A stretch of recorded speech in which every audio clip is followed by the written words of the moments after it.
Qual é o segundo milagre?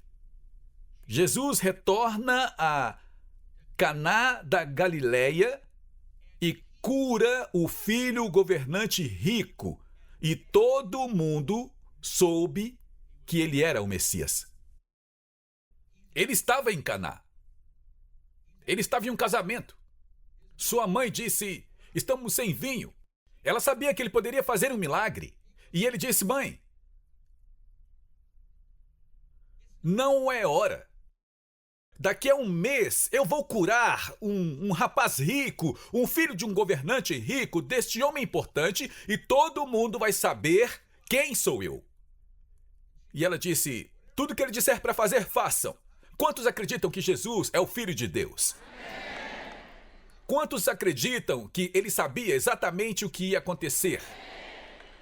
Antes que Maria falasse com ele sobre o vinho, ele sabia o que ia acontecer. Mas ele está nos ensinando algo aqui. Ele disse: mãe, não é hora, porque o meu primeiro milagre vai ser um milagre tão grande. Agora, ele sabia que ele iria transformar água em vinho. Por quê? Porque ele está dizendo, número 1, quando você me pede algo, você pode mudar a mente de Deus. Você pode mover a mão de Deus. Nós vemos isso por toda a Escritura. Moisés moveu a mão de Deus várias e várias vezes. Deus disse: aqui está o que eu vou fazer. E eles continuavam insistindo e Deus falava: ok. Então, número 1, quando você vai até o seu pai, você pode mover a mão de Deus. Você pode cutucar Deus para receber alguma coisa. A segunda coisa aqui é que não foi um milagre de grande necessidade. Agora, o garotinho estava morrendo. O rico governante foi até Jesus quando Jesus voltou. Este foi o tempo designado. Quando Jesus voltou para Caná, este foi o tempo designado do qual estava falando. Foi por isso que ele disse: mãe, não é hora. Mas ela o conhecia e ela disse: tudo o que ele disser para fazer, faça. E é um sinal de que Jesus não faz apenas as coisas importantes. Jesus veio para lhe dar vida e vida mais que abundante. Ele veio para lhe dar alegria indescritível. Sim, ele vai curar o câncer. Sim, ele vai salvar seus filhos. Sim, ele vai libertar viciados em drogas. Mas ele também vai abrir as portas que nenhum homem pode abrir e fechar as portas que nenhum homem pode fechar. E dar a você bênçãos durante esta era de ouro, que não é uma bênção de necessidade, é uma bênção porque é do agrado do nosso Pai fazer você e eu felizes e aproveitar esta vida e esta vida de abundância. Alguém diga amém. Não se trata apenas de ir para o céu. É o venha o teu reino, seja feita a tua vontade na terra como no céu. Quantos sabem que no céu não há tristeza, não há lágrimas, há apenas alegria? Venha, reino de Deus. Seja feita a vontade de Deus na terra como é no céu. O Senhor diz que não temos porque não sabemos pedir. Deus quer, sabe, estamos perto do Natal e eu sempre digo isso durante o Natal. Quantos de vocês já deram aos seus filhos ou netos algo que eles realmente não precisavam? Vamos lá, levantem as mãos. Eu cresci na favela e nós ganhávamos meias e roupas íntimas no Natal. Nós ganhávamos meias e roupas íntimas. Então, agora que eu não estou mais na favela, eu sempre digo para Tis: não me dê roupas de Natal, eu quero brinquedo. Eu quero algo que vai atirar. Eu quero explodir coisas. Vamos lá, homens, eu estou ajudando vocês. Eu quero algo brilhante e reluzente. E não só o que nós precisamos. Oh, Senhor, me ajude com o aluguel. Que tal te dar uma boa medida, recalcada, sacudida e transbordante, onde você pode finalmente ser o credor e não o devedor? Certo? É sobre isso. Mas veja o que ele diz aqui, veja o que ele diz aqui. Ele diz: a maioria das pessoas servem o vinho bom no início. Porque depois, quando as pessoas já estão bebendo e comemorando, então elas trazem o vinho de caixinha.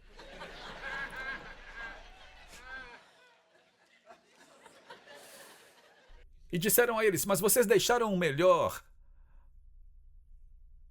Vamos lá, pessoal, vamos lá. Vocês entendem para onde estamos indo com isso? Sabe, eles falam, eu gostaria de viver nos dias de Jesus, não eu. Porque ele tinha guardado o melhor para o final e nós estamos recebendo. Não estávamos em sua primeira vinda, teria sido emocionante, mas estamos em sua segunda vinda e a chuva serôdia será maior. Alguém recebe isso? A chuva serôdia vai ser maior do que a primeira. Amém? E sabe, o melhor, tem sido bom. Eu desfrutei da vida com Cristo nos últimos 48 anos. Mas as pessoas me perguntam o tempo todo, como você está? Eu respondo, eu estou bem, mas eu estou ficando melhor. Alguém diga, eu estou ficando melhor. Eu estou dizendo isso profeticamente, não estou apenas pregando aqui, eu estou dizendo a verdade. Não é assim, John? O John estava pregando uma vez e ele disse, eu não estou pregando aqui, estou dizendo a verdade. E é isso que ele disse. Ele diz, a chuva serôdia vai ser maior do que a chuva anterior. Mulher, o que eu tenho contigo, mãe, ainda não é o momento. Agora não é a hora. E ela se vira como toda boa mãe faz, e ela diz, tudo o que ele disser para fazer, façam. Agora, há uma chave ali. Nós estamos nos movendo para um tempo que será o momento mais incrível da história do reino de Deus. Eu vou te encher com as minhas bênçãos, eu vou encher o seu trabalho, eu vou encher o seu negócio, eu vou encher a sua casa, eu vou encher a sua vida, eu vou encher o seu ir, eu vou encher o seu vir, e eu vou encher os seus filhos, eu vou encher os seus netos, e não me pergunte como vou fazer isso, eu só vou fazer isso porque você tem feito a coisa certa. Você tem se posicionado e sido firme em fazer a coisa certa. Eu vou, isto vai acontecer. Mas aqui está a chave para estar na primeira fila. Tudo que ele disser para fazer, faça. Eu acho que a Katie e eu estávamos em Hong Kong. Não, nós estávamos em Singapura e nós prometemos, nós fazemos muitas outras coisas. Nós temos orfanatos e temos programas de alimentação para crianças na África, temos todos esses projetos diferentes. Mas em Israel nós prometemos só para o Keren Hizod, nós prometemos deste ministério $1 milhão e no ano passado mandamos $2 milhões. Nós temos outras coisas que fazemos. Temos a Fundação Israelense do Aliá, temos a Casa do Holocausto em Haifa. Nós recebemos uma carta da escola infantil fora de Haifa, chamada Ahava. E Ahava é onde, sabe, muitas pessoas vieram para Israel, da Rússia e de outros lugares. E algumas crianças estavam passando por essa escola de Ahava e é onde as crianças estão sendo cuidadas como você nunca viu. São instalações incríveis para crianças. E centenas dessas crianças, elas mais do que um orfanato, elas foram maltratadas antes de chegarem a Israel, bem pequenas. E nós estávamos lá e nós temos ajudado com programas de alimentação e coisas diferentes. E isso já faz 10 anos. E começaram a tirar alguns foguetes da Síria e do Líbano. E eu disse, quanto tempo leva para um foguete atingir aqui? E eles disseram 10 a 14 minutos. E as crianças e a Síria estavam começando a usar a guerra química. Então, de qualquer maneira, para encurtar a história, nós construímos 18 abrigos antibombas nas casas dessas crianças. Você construiu 18 abrigos antibombas que são a prova de guerra química. Eles não são apenas abrigos antibombas, eles estudam lá, eles dormem lá, mas em todos os andares, dos 18 andares, nós construímos um abrigo antibomba e nós acabamos de receber uma carta dizendo, sabe, o que você fez há 10 anos foram várias as vezes que isso nos protegeu, mas agora nós temos que usar 3 ou 4 vezes por dia os abrigos antibombas. E então, você tem feito o que é certo. Você está fazendo a coisa certa e muitos de vocês nem sabem quantos milhares de vidas você está salvando. Então, Nós prometemos a Israel $1 milhão este ano apenas para o Karen Hizold. E então nós estamos fazendo outras coisas com os sobreviventes do Holocausto e o hospital e coisas diferentes. Então nós já chegamos, eu acho que já chegamos em torno de 1,5 milhão. E eu estava em Hong Kong e Deus falou ao meu coração e disse, vamos colocar mais 200 mil nisso. Vamos colocar mais 200 mil. E então nós prometemos todos esses abrigos antibombas lá. E naquela noite, nós estávamos em uma reunião e uma senhora preciosa se levantou, uma senhora asiática, uma senhora cristã, e ela disse ao grupo, ela estava dando seu testemunho de que Deus havia falado para ela e seu marido para ajudar com os judeus etíopes que vinham para Israel fazendo o Aliyah.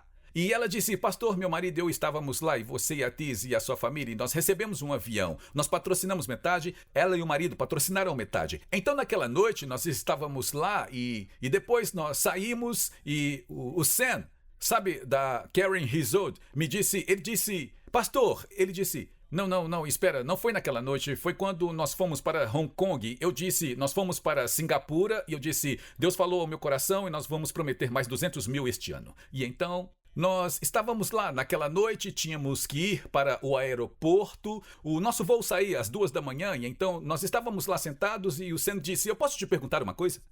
E eu disse, sim, e ele disse, sabe, esta noite você disse que Deus falou com você, e você disse às pessoas que Deus falou ao seu coração, que seu ministério iria prometer mais 200 mil, e ele disse, a irmã fulana de tal disse que Deus falou com ela e que eles vão ajudar com os etíopes. E ele disse, o que vocês dizem com Deus falou com você? E eu disse, lembra da história do Rabino Lau? Ele disse, claro. E ele foi o rabino mais famoso da história de Israel. E ele disse, o Rabino Lau, os nazistas estavam levando o pai, a mãe e o irmão do Rabino Lau. E deixando o Rabino Lau, que tinha 5 anos, eu acho, e seu irmão mais velho, Naftali, que tinha 14 anos. E o pai do Rabino Lau, o pai era um rabino-chefe, e olha para o Naftali, o irmão mais velho, e diz, cuide de Israel, do Rabino Lau, e cuide de Israel, e ele é o próximo rabino. Agora, eles tinham centenas de anos de gerações sendo rabinos. E eu disse, quem deveria ter sido o próximo rabino? E Sam disse, o irmão mais velho. Eu disse, mas o pai do rabino disse que Israel era o próximo rabino. E eu disse, como ele sabia disso? Deus falou ao seu coração. E o Sam falou, Sabe, há uma espécie de piada que nós temos onde alguém disse, um repórter disse a um pastor, esta é uma história verdadeira. Ele disse, você disse que você fala com Deus? E o pastor disse, sim, eu falo com Deus. E o repórter faz, e Deus fala com você? Ele disse, sim, Deus fala comigo. E ele fica zombando dele. Mas ele fala, o pastor fala com o repórter. Na verdade, Deus fala com você também. Simplesmente você não ouve. Esta é aquela doce e suave voz. Esta é o Rabino Lau. Isso foi o Rabino Lau dizendo ao irmão que deveria ter sido cuide dele. Ele é o próximo rabino. E isso se tornou um milagre. Você deveria ler o livro dos milagres. E então, quando Jesus diz isso aqui, o que ele disser para fazer, faça. Sabe, quando nós nos mudamos de Portland para Dallas, teria sido muito mais fácil se Deus tivesse dito, Larry, se mude para Dallas. Seja corajoso. Anda logo. Mas ele não fez isso. Foi aquela voz mansa e delicada, aquele incômodo no seu espírito. E eu vou orar antes de encerrarmos para que você sinta esse incômodo. Para que você ouça essa voz mansa e delicada. Sabe, quando Deus nos diz para fazer coisas, a razão pela qual Maria disse tudo o que ele disser para fazer, faça. A razão pela qual ela disse isso é porque muitas vezes o que ele nos diz para fazer não faz sentido. Não é lógico. Sabe o que eu estou falando? O que quer que ele diga para você fazer, faça. Porque isso foi registrado. Porque eles tinham garrafas de vinho. Eles estavam bebendo vinho a noite toda na festa de casamento. Eles haviam bebido tudo. Então, seria natural, seria a coisa lógica apenas ir buscar as garrafas de vinho e levar as garrafas de vinho e deixar Jesus transformar água em vinho nas garrafas de vinho. Mas ele não fez isso. Ele disse, vão buscar os potes de água usados para a purificação dos judeus. E há um mês inteiro de ensinamento nisso, mas deixe-me te dar uma pequena parte do porquê ele disse isso. Uma pequena parte dessa revelação é porque ele não pode colocar vinho novo em garrafa velha. E colocar vinho novo em uma garrafa de vinho que não esticava. Veja, as garrafas de vinho naqueles dias não eram garrafas de vidro, naqueles dias eram finas, eram apertadas. Mas o vinho, quando Deus está falando com você, ele está vivo. É a palavra viva de Deus. E o et logos é a palavra rema de Deus. E sabe, quando você se move na vontade de Deus, você tem que derrubar argumentos e lógicas que se exaltam acima do conhecimento de Deus. E eu falei com a equipe, enquanto Deus falava, eu senti um portão se abrindo. Eu disse, bem, eu vou vir todas as terças-feiras e eu vou estar aqui. E nós vamos falar sobre visão, vamos falar sobre ministério, vamos falar sobre onde estamos indo. Vamos voltar ao que nós sabemos que estamos fazendo que é certo, porque você não pode argumentar com a vontade de Deus. Isso faz Pedro venha, sabe quando todos os 12 discípulos estavam no barco e a tempestade ao redor deles. E o Senhor disse, e Pedro disse, Senhor, se é mesmo o Senhor, me convide para ir. E Jesus não disse Pedro venha, ele disse para todo o barco venham. Mas só Pedro saiu do barco. O resto deles ficou pensando, isso não tem sentido, está confortável no barco. Você pode ser quem anda nas águas ou você pode ser um que fica no barco. Quantos aqui querem caminhar nas águas? Faz algum sentido quando ele disse, Senhor, nós estamos sem água. E ele disse, fale com aquela rocha. Eu disse que nós estamos sem água, fale com aquela rocha. É sério isso? Ei, rocha! Pedro vai até Jesus e diz, Senhor, eu cometi um erro, eu disse a eles que nós pagaríamos nossos impostos, isso e aquilo, e Jesus fala, vá pagar. E ele diz, como eu faço para pagar? E ele fala, vá pescar. Espera aí, Senhor, você tomou muito vinho lá no casamento, hein? Eu disse que nós precisamos de dinheiro. Jesus disse, vá pescar. Você imagina Pedro lá? Você já pegou alguma coisa aí? Ainda não. E o que você quer pescar? Pintado? Não. Truta? Não. Peixe-gato? Não, esse é ruim. O que você quer pescar? Ouro. Se você estivesse lá, você faria... Mas ele fez o que Jesus mandou fazer. Vai ser uma jornada emocionante, pessoal.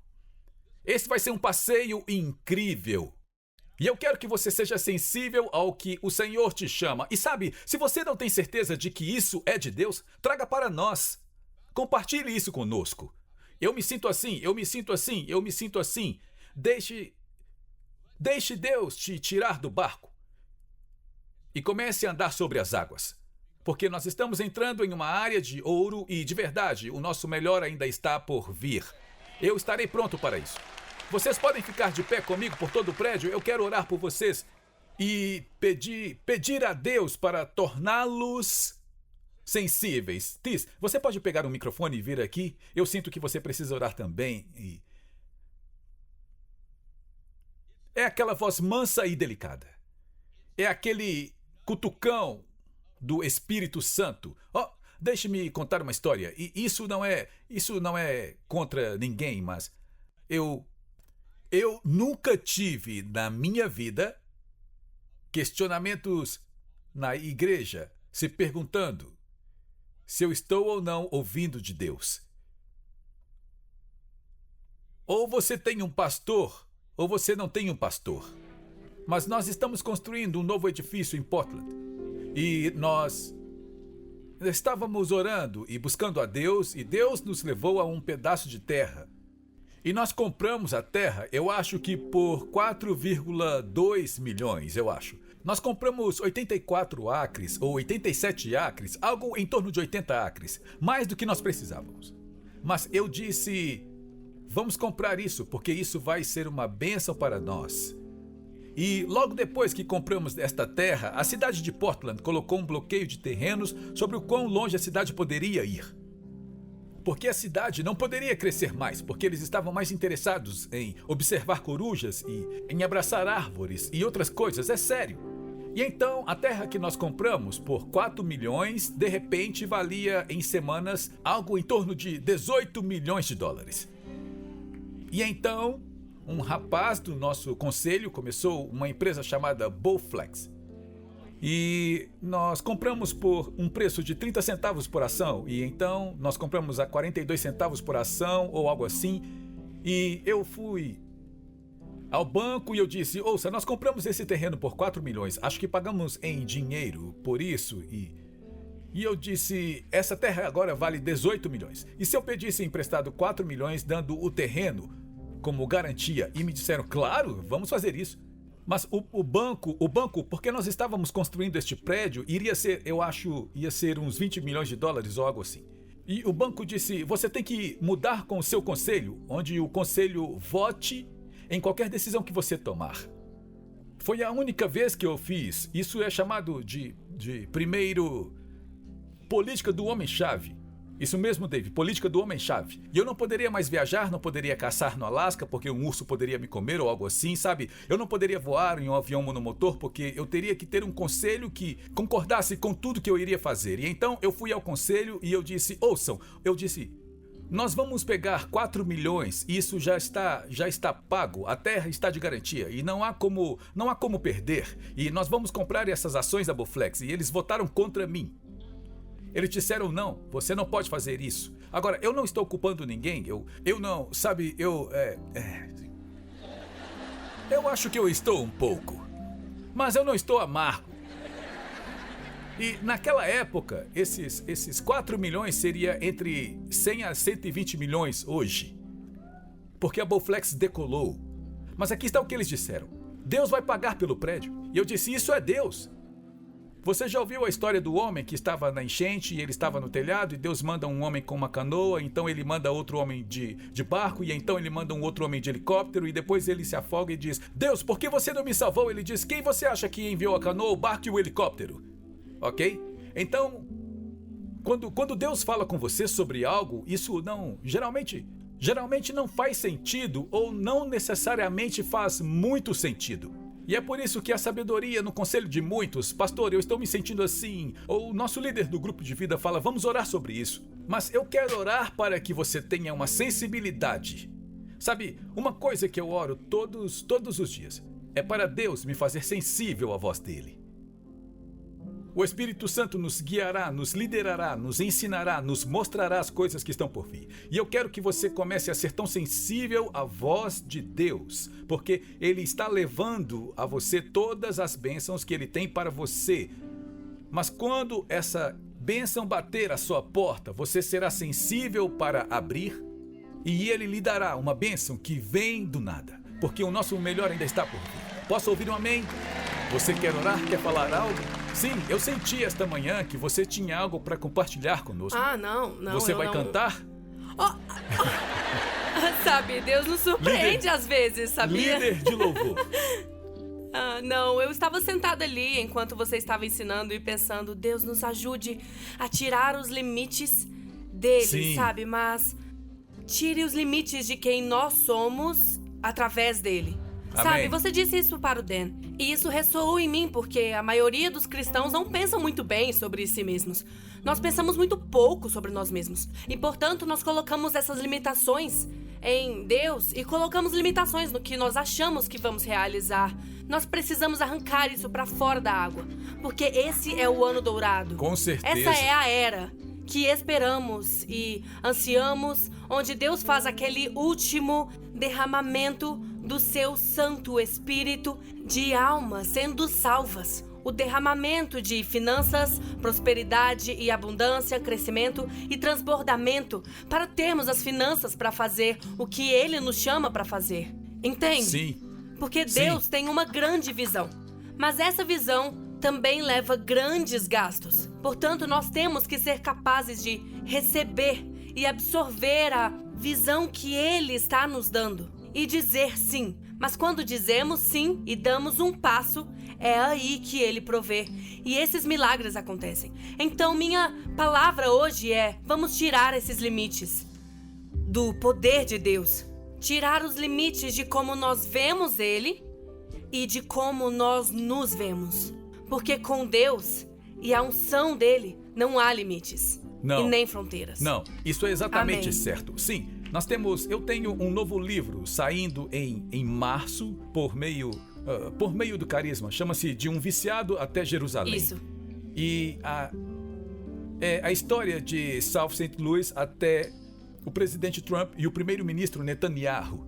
E houve 3 grupos de filmes diferentes dizendo: você estaria interessado em fazer um filme sobre isso? Alguém veio e me disse: você estaria interessado em deixar a Netflix fazer uma série sobre isso? E eu fiquei pensando: de onde isso veio? E eu me dei conta, enquanto você estava falando sobre tirar os limites, é exatamente disso que estamos falando. Isso, amém. Quer dizer, eu não liguei Amém. pra ninguém, eles nos chamaram. Isso. E sempre que você vê ou ouve, quem sabe o que vai acontecer, mas eu posso garantir que isso vai acontecer pra você. Sim. E vai ser extremamente abundante acima de qualquer Amém. coisa que você possa pedir ou Amém. pensar. Sabe, Larry, eu estava pensando que Abraão e Sara oraram desesperadamente para que Deus lhes desse um filho. E Deus disse: eu não só vou te dar um filho, mas eu vou fazer de você o pai de muitas nações. Sim. E muito, Sim. muito Sim. mais. Estão Sim. falando sobre Sim. pensamento limitado. Tudo o que eles podiam ver era só nos dar um bebê. E Deus disse: tá bom. Aqui está a minha ideia do que realmente é bênção. Sem limites, sem barreiras.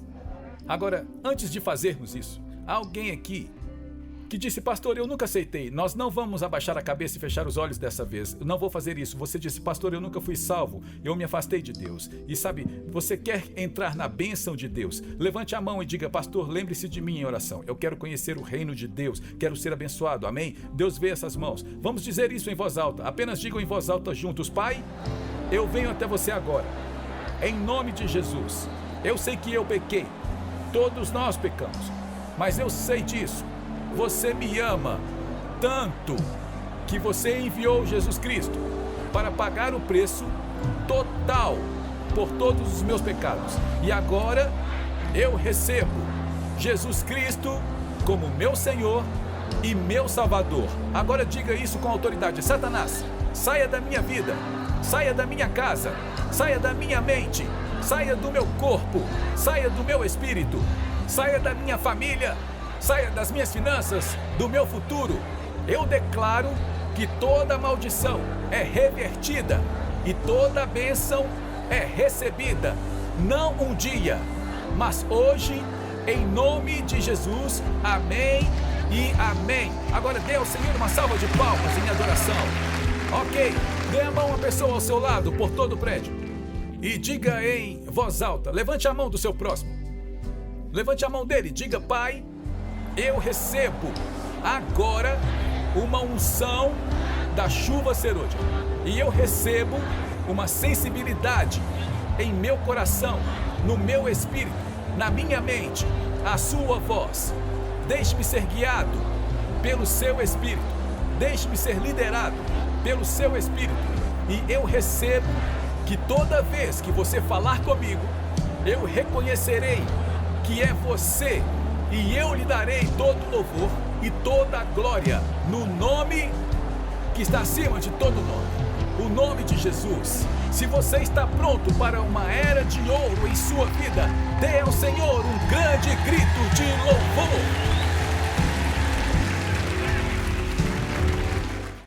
Obrigado por se juntar a nós na transmissão de hoje com o pastor Larry Huck. O pastor Larry trouxe muitas revelações de mudança de vida para o corpo de Cristo, incluindo ensinamentos sobre quebra de maldições familiares e os 7 lugares em que Jesus derramou seu sangue. Mas talvez a revelação mais extraordinária seja seu ensinamento sobre a restauração das raízes judaicas do cristianismo e a permanência com Israel. Convidamos você a conhecer mais sobre o nosso ministério visitando nosso site em larryhuckbrasil.com e nosso canal no Larry Huck Brasil no YouTube. Oferecemos muitos recursos gratuitos em português que irão enriquecer sua caminhada com o Senhor e prepará-lo para viver uma vida vitoriosa e próspera. Você também pode contribuir com o nosso ministério em larryhuckbrasil.com. Sua oferta, seja grande ou pequena, abençoará Israel. Temos muitas ações especiais que estão literalmente salvando vidas e cumprindo a profecia bíblica do fim dos tempos, incluindo patrocinar Aliá, alimentar os sobreviventes do Holocausto, comprar ambulâncias e muito mais.